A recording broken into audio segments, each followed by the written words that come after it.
हाय। स्वागत है आप सभी का एक बार फिर से आपके अपने यूट्यूब चैनल ज्ञान विद रोहित में। आज की बात हम एक कहावत से शुरुआत करेंगे कि हमारे अवधि में खास करके एक कहावत है कि भैया नौकरी करो सरकारी नहीं तो बेचो तरकारी। और आप लोग भी इस कहावत को बखूबी जानते हैं, जानने सुनने वाले हैं। अगर आप अदर प्रदेश से हैं तो जान लीजिए कि ये कहावत क्यों कही गई है और क्यों क्यों इतनी महत्वपूर्ण है। क्योंकि सरकारी नौकरी का क्रेज इतना बढ़ गया है। हमारे यूपी बिहार वाले तो खास कर जानते हैं कि सरकारी नौकरी नौकरी का मतलब ही क्या है। मतलब सरकारी नौकरी मतलब राजा। तो राजाओं जैसी फीलिंग आने लगती है, चाहे कोई पद मिले, छोटा बड़ा कोई पद। और ये क्यों इतना क्रेज है सरकारी नौकरी का, आप सब भी जानते हैं, हम सब भी जानते हैं, बखूबी जानते हैं। कुछ बातें ऑफिशियली ऐसे कैमरे में बोली नहीं जा सकती, लेकिन अगर आप लोग जानते हैं कि क्यों इतना महत्वपूर्ण है सरकारी नौकरी का पद, तो कमेंट बॉक्स में कमेंट करके तो बता ही सकते हैं। तो धड़ाधड़ कमेंट करके बताइए। और आप सोच रहे होंगे कि इस मुद्दे पर हम लोग आज बात क्यों कर रहे हैं। तो बात इसलिए कर रहे हैं क्योंकि ये बहुत ही चर्चित और सुर्खी में रहने वाला मामला आया है। अभी कल ही हम लोग भ्रष्टाचार के ऊपर बात कर रहे थे और आज फिर उसी टॉपिक आगे बढ़ाते हुए भ्रष्टाचार के ऊपर ही बात करने वाले हैं। क्योंकि सन 2022 के झारखंड कैडर के एक अधिकारी हैं पूजा सिंघल, जिनके ऊपर सन 2022 में आरोप लगता है कि आरोप क्या, ईडी ईडी के द्वारा छापा मारा जाता है, जिससे उनके घर पे 36 करोड़ रुपए का कैश पकड़ा जाता है। और कई बेनामी संपत्ति उनके नाम पे दर्ज रहती हैं, जिसके कारण उन्हें दो दो साल के लिए बर्खास्त किया जाता है। फिर 2024 में उन्हें कोर्ट द्वारा जमानत दी जाती है। 2 साल उन्हें जेल भी काटना पड़ता है इस घोटाले के आरोप में। लेकिन 2 साल बाद वही सन 2024 में उन्हें कोर्ट से जमानत मिलती है। ये मुद्दा सुर्खियों में फिर से इसलिए आया क्योंकि झारखंड सरकार उन्हें एक बहुत महत्वपूर्ण और गरिमापूर्ण पद देने जा रही है, जो जिम्मेदारी से अपने अपने बहुत जिम्मेदारी से भरा हुआ पद होता है, सचिव का। आप सोचिए कि इतना बड़ा आरोप लगने के बाद भी ये कहाँ तक सही है, या जनता के बीच इसका क्या असर पड़ेगा। कि आप बात करते हैं ना पारदर्शिता की, क्या पारदर्शिता रह जाएगी जो इतने बड़े पद पे बैठा रहे हो, जिसके ऊपर इतना बड़ा आरोप लगा है, आप सचिव का पद देने जा रहे हो झारखंड सरकार। तो इसीलिए राजनीतिक और प्रशासनिक दोनों तरीके से ये मुद्दा बहुत गरमाया हुआ है।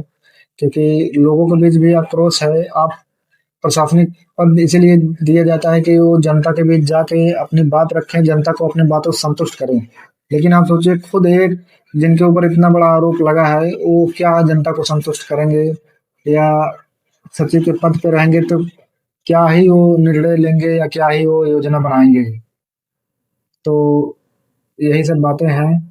और इनका मुद्दा इसलिए चर्चित है क्योंकि ये सन 2000 सन 2000 में सबसे कम उम्र की आईएएस बनने के कारण चर्चित हुई थी। ये मात्र 21 वर्ष की आयु में यूपीएससी की परीक्षा पास करती हैं और सबसे कम उम्र की आईएएस बनने का गौरव इन्हें प्राप्त होता है। लेकिन आप सोचिए, यूपीएससी जो कि भारत के सबसे कठिन परीक्षाओं में से एक मानी जाती है, और इसका एग्जाम भी 3 चरणों में होता है। प्री मेंस इंटरव्यू, जो कि मेंस में एक पेपर ही होता है एथिक्स का, जिसे जीएस पेपर 4 कहते हैं।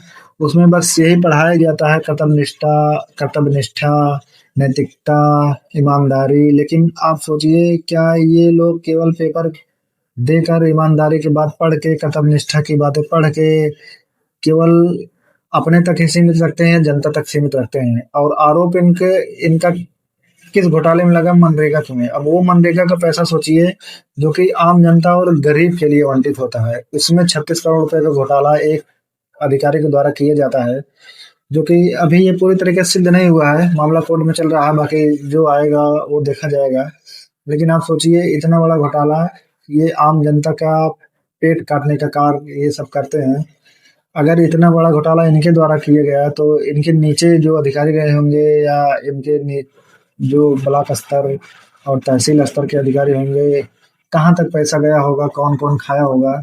लेकिन आप सोचिए कि जनता के बीच में क्या पहुंचा होगा। मनरेगा का पैसा, या मनरेगा के द्वारा जो कार्य आवंटित किए जाते हैं, कितना पैसा जनता के बीच पहुंचा होगा।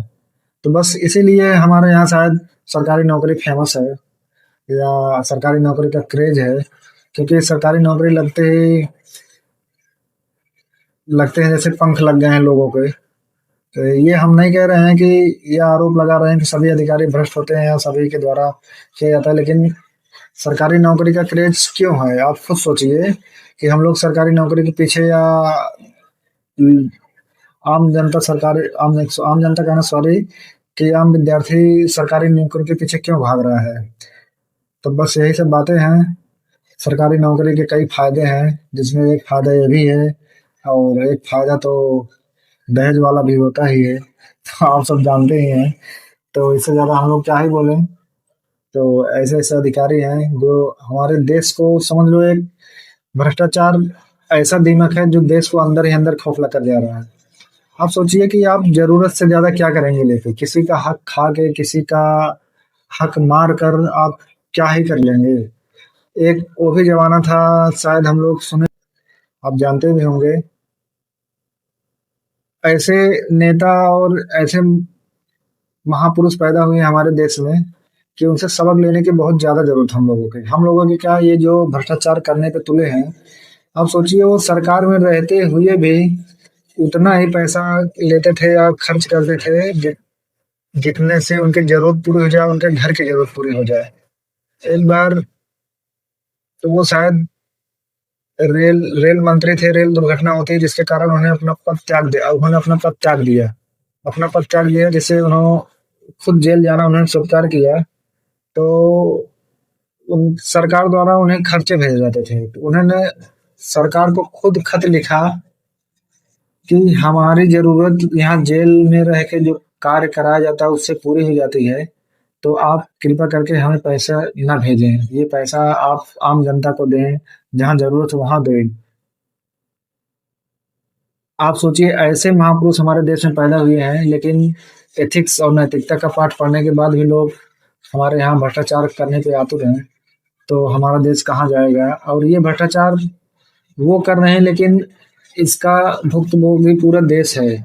और इस सब की चपेट, ये समझ लीजिए, एक महामारी की तरह है। इस सब की चपेट में हम ही नहीं, उनके भी बच्चे आएंगे, हमारे आपके भी परिवार आएंगे, आवाम जनता भी आएगी, सरकारें भी आएंगी। क्योंकि एक बड़ी फेमस कहावत है, एक जगह की गरीबी हर जगह के लिए खतरा होती है।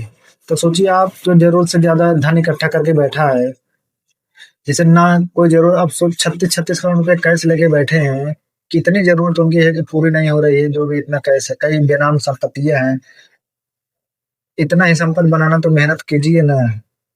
क्या आम जनता को लूट के, सरकारी धन लूट के आप तो अमीर बन जाएंगे, लेकिन ये अंदर अंदर देश को खोखला कर देगी। जो आज हम बात करते हैं, गरीबी, महंगाई, बेरोजगारी, इस सब का कारण, सबसे बड़ा कारण यही सब है, जिसपे ना कोई बात करता है, ना कोई आज की सरकारें बात करना चाहती हैं, ना कोई आदमी बात कर रहा है। तो यही सब बातें हैं। तो इस पर हम अपनी बात को विराम देते हैं। और वीडियो पसंद आया हो तो लाइक शेयर सब्सक्राइब करें, कमेंट ज़्यादा से ज़्यादा करें। धन्यवाद।